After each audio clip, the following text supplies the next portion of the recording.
Yeah, this is where we talk about it. And this week, of course, we're going to focus a little bit more on the presidential election because the big debate is happening tomorrow. And I think that this is going to play a huge role in who wins the presidency as the poll numbers continue to tighten. According to the latest New York Times Siena poll, Trump has a 48-47 lead. Now, that's a reversal from what we've seen. It's been 3 points for Harris. It was a bunch for Trump over Biden. But we are seeing a balancing out now where the honeymoon is over for both. And so now the candidates are going to have to sell to the undecided voters because both camps are now are both settled. The Trump voters are voting Trump. As a matter of fact, here are the numbers. Listen to this. Biden voters in 2020 are now voting for Harris, 92 versus 6%. 92% of the people that voted for Biden are voting for Harris. With Trump 2020 voters, 97% that voted for Trump in 2020 are voting for Donald Trump again in 2024. So they're not going anywhere. They are locked in. How good are the candidates going to be with independent voters? The people that did not vote, and this is interesting, the people that did not vote in 2020, according to this poll, Trump has a 49-40 lead. So it's about turnout.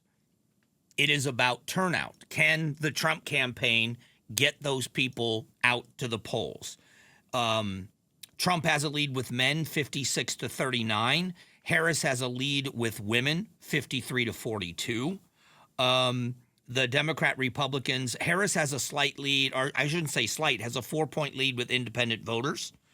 Younger voters like Harris, older voters like Trump, white voters like Trump, black voters like Harris, and Hispanic voters like Harris, others like Harris. Somehow in the demographic breakdown by race, she wins in all the categories. I don't know how that works when she's not winning overall, but that's what the demographics say. The reason why I'm bringing this up is how important is it? We watched as the nation went bananas for the Harris campaign at the DNC. It was a compliment. It's a huge compliment. She was brought in to stop the bleeding. That the Biden campaign was going to lose big, so big that it was going to drag down other races. Naming her as the potential or the nominee was to stop the momentum of the Trump campaign, but she was able to reverse it. And there was a honeymoon period that lasted a while, but now it's going to come down, without a doubt, it's going to come down to policy. It's going to come down to how they sell the American people on what they want to do. Bernie Sanders says that he believes, I'll let you hear it again. He was asked, is Vice President Harris moving away from her progressive ideology? I think this tells the story. No, I don't think she's abandoning her ideals. I think she's trying to be pragmatic and doing what she thinks is right in order to win the election. My own view is slightly different. I think that in America today, there are a lot of people, rural people, working class people, who no longer believe that the United States Congress and government represents their interests, too dominated by big money interests. Well, what's funny about that is that's been the message. I grew up, just so you know my background, I grew up when I was a little kid. We were a fairly middle-class family as a very, very young boy in Northeast Ohio before I moved to Florida. My parents divorced. We were very poor for years, didn't have a whole lot. My mom raised us by herself. But I grew up when I was a little kid. We lived in rural farm country, Ohio. I don't remember much about it. Geauga County, a little town called Newberry is where I live. But my cousins lived all over Northeast Ohio. Mentor, Burton, Shaker Heights, Chardon, all over that area. If you're a Midwesterner and you know Northeast Ohio, that's where I lived as a little kid. I lived in now it's all suburban, but it was farm country when I was little. My uncles were Teamsters. I didn't know what a Democrat was. I didn't know what a Republican was. But my uncles were Teamsters. My oldest uncle, my Uncle Kenny, worked on the loading dock of the third largest trucking company at the time in Northfield, Ohio, called Spectre Freight. It's now out of business. Went out of business in the 80s or late 70s, early 80s. My other uncle, my Uncle Bob, both of them have passed away now. He was a baker in the Bakers Union for the Kroger's grocery stores. Spent his whole career as a baker. They were Teamsters. So I've been around working class Democrats. I'm certainly not mocking or making fun of anybody. I have no axe to grind.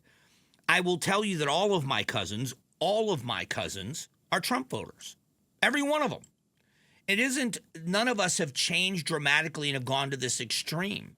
But we have been hearing the argument our entire lives on how the government, and Bernie Sanders spells it out, how the government is going to punish wealthy in this country. As a matter of fact, when the vice president laid out, she put up a policy page finally put up a policy page on her website, and she talks about fixing the economy. I want to see if I can find under her plan, the tax rate on long-term capital gains for those earning $1 million a year or more would be 28%, because when the government encourages investment, it leads to broader-based economic growth. It says they're going to lower cost, is a stark contrast to Donald Trump's plan to jack up prices and weaken the middle class. The fact of the matter is, under the current administration, prices have gone up. That's a fact. That is a fact. Here's what the website also says: ensuring that no one earning less than $400,000 a year will pay more in taxes. They promise that they will ensure the wealthiest Americans and the largest corporations pay their fair share so we can take action to build up the middle class while reducing the deficit. Rolling back Trump's tax cuts for the wealthiest Americans, enacting a billionaire minimum tax, quadrupling the tax on stock buybacks, and other reforms to ensure the very wealthy are playing by the same rules as the middle class. Well, that's not the same rules. They have a separate set of rules set up. My point in this is not to defend wealthy people or the billionaires that don't pay their fair share. I don't think that anybody should not pay their taxes or not have to pay their fair share.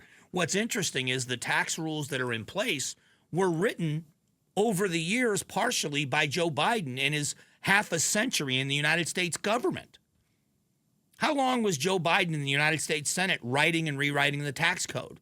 We have been hearing as a nation this class warfare argument that somehow if you are struggling financially in this country, it's because somebody else is wealthy.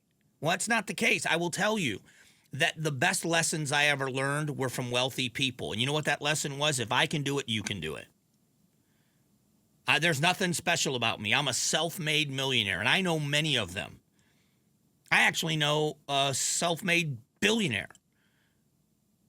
And the demonization of wealth is a problem in this country. Now, for the ballot breakdown segment, is the vice president going to be able to sell that agenda to the American people that somehow all of you out there right now that are working class, if you're in a work truck or you are doing some kind of hard labor and you are struggling financially, that somehow in the next 4 years your life is going to improve because some rich person paid more in taxes?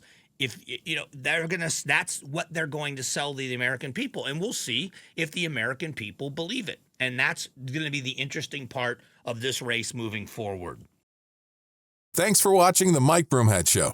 Tap to watch the first season of Amazing Arizonans, a KTAR News podcast. You can also click the button in the middle to subscribe.